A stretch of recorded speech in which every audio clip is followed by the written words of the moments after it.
Il y a un mois, tôt dans la matinée, le président Poutine s'est adressé à la nation et a annoncé le début de l'opération militaire spéciale en Ukraine. Aujourd'hui, il n'y a presque plus de médias indépendants en Russie. Et pas plus tard qu'hier, le gendarme des communications de la Russie a bloqué le service Google News. Les seules informations autorisées proviennent directement du ministère de la Défense ou des médias d'État.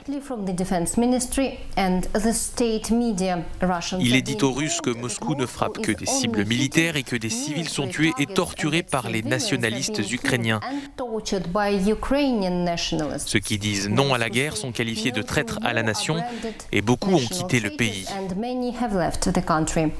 Pour la Russie, les sanctions occidentales sont assimilées à une guerre économique que Moscou promet de gagner. Les prix des denrées alimentaires augmentent, les produits importés disparaissent et les analystes s'attendent à l'un des plus grands chocs inflationnistes depuis des décennies. Dans sa dernière mesure de rétorsion, le président Poutine oblige les pays qu'il qualifie d'hostiles et qui désirent importer du gaz russe à payer en roubles. Le Kremlin a déjà prévenu qu'il pourrait utiliser une autre arme économique massive, à savoir fermer le robinet du gaz vers l'Europe. Turn off the gas tap to Europe. Galina Polonskaya, Euronews from Paris. Un mois après le début de la guerre en Ukraine, les inquiétudes se portent toujours sur la ville de Mariupol, littéralement défigurée par les bombardements. Selon les autorités locales, plus de 2400 civils ont déjà perdu la vie et 100 000 sont toujours pris en étau. Pour Washington, il est établi que les forces russes ont commis des crimes de guerre, ciblant délibérément des bâtiments civils. L'armée russe, qui a aussi enregistré de lourdes pertes, entre 7 et 15 000 morts, soit 10% des effectifs engagés, selon les estimations de l'OTAN. Le président américain Joe Biden, qui doit assister ce jeudi à un sommet de l'Alliance Atlantique à Bruxelles, doit annoncer de nouvelles sanctions contre Moscou, visant à la fois des personnalités politiques et des oligarques. De son côté, la Pologne a expulsé des dizaines de diplomates russes, des sanctions jugées contre-productives et inefficaces par l'ambassadeur russe dans le pays. Vous nous imposez des sanctions sans cesse depuis de nombreuses années, même avant 2014, dit-il. Ces sanctions nous ont-elles arrêtés, ne serait-ce qu'une seule fois? La Russie, de son côté, a décidé d'expulser mercredi des diplomates américains. Une réponse à l'expulsion début mars par Washington de 12 membres de la mission diplomatique russe auprès de l'ONU.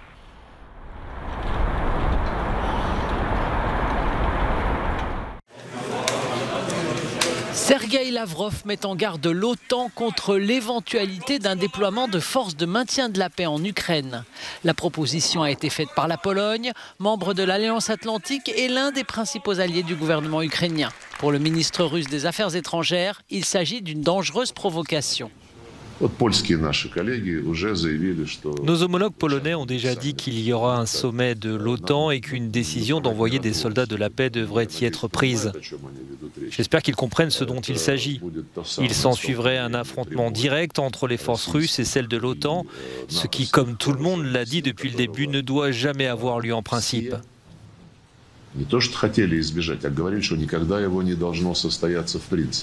Sergueï Lavrov accuse aussi les États-Unis, en fournissant des armes à l'Ukraine, de vouloir prolonger le plus longtemps possible l'opération militaire russe en Ukraine.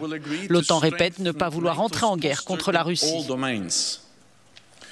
Je m'attends à ce que les dirigeants acceptent de renforcer le dispositif de l'OTAN dans tous les domaines en augmentant considérablement nos forces dans la partie orientale de l'Alliance, sur terre, dans les airs et en mer. La première étape est le déploiement de 4 nouveaux groupements tactiques de l'OTAN.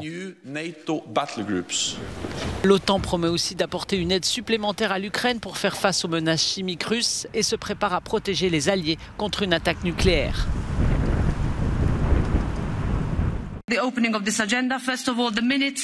L'Europe a réaffirmé mercredi son soutien à l'Ukraine face à la Russie de Vladimir Poutine, devenu selon les termes d'Ursula von der Leyen le pire ennemi du peuple russe, frappé par les sanctions économiques. Les 27 devraient annoncer ce jeudi de nouvelles sanctions contre Moscou.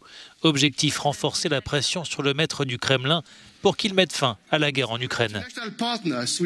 Avec nos partenaires internationaux, nous avons imposé les sanctions les plus lourdes que nous ayons jamais adoptées. Elles ont frappé le système financier, paralyser des secteurs économiques clés et toucher les partisans du régime. Nous sommes prêts à faire plus pour affamer la machine de guerre de Poutine. Un peu plus tôt, le président ukrainien s'était adressé aux parlementaires français. Volodymyr Zelensky appelle la France à tout faire pour aider à arrêter cette guerre. Chaque semaine, nous avons besoin d'un nouveau train de sanctions. Les entreprises françaises doivent quitter le marché russe. Renault, Auchan, Leroy Merlin et d'autres. Elles doivent cesser de parrainer la machine de guerre russe.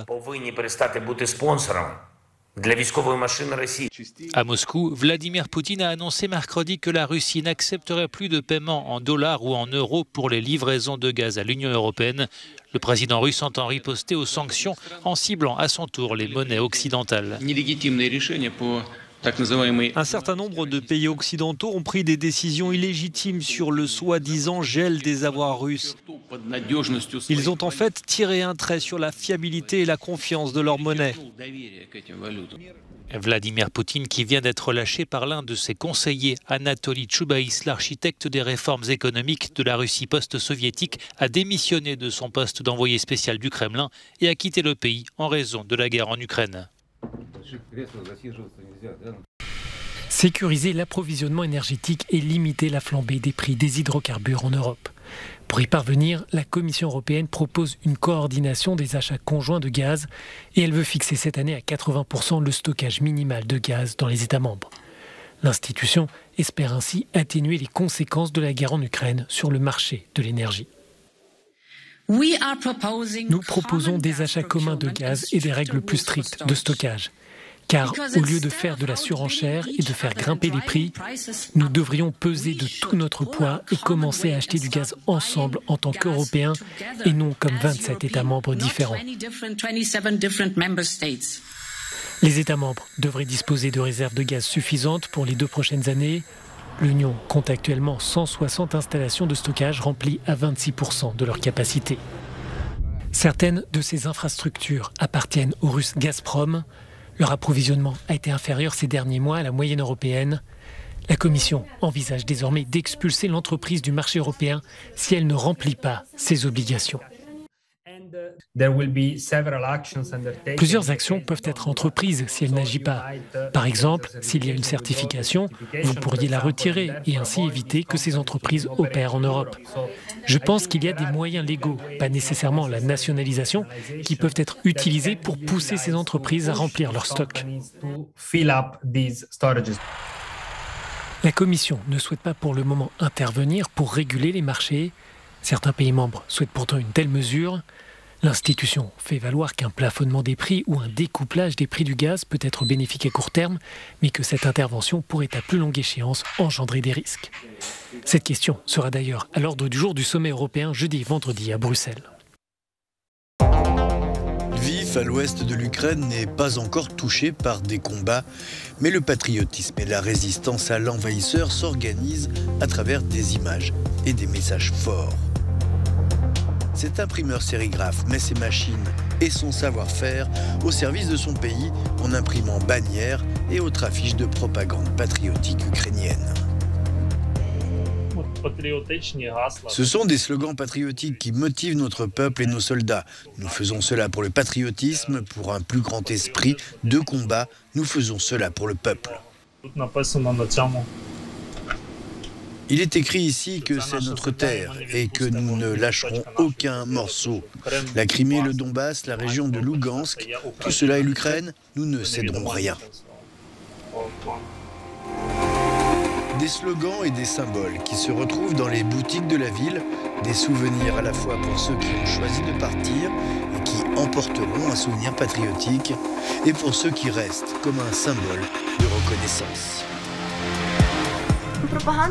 Propagande ou pas, les Russes sont venus sur notre terre et nous devons nous défendre. Ma mère me dit, quittons l'Ukraine, quand une bombe tombera, nous n'aurons plus de maison, mais pour aller où?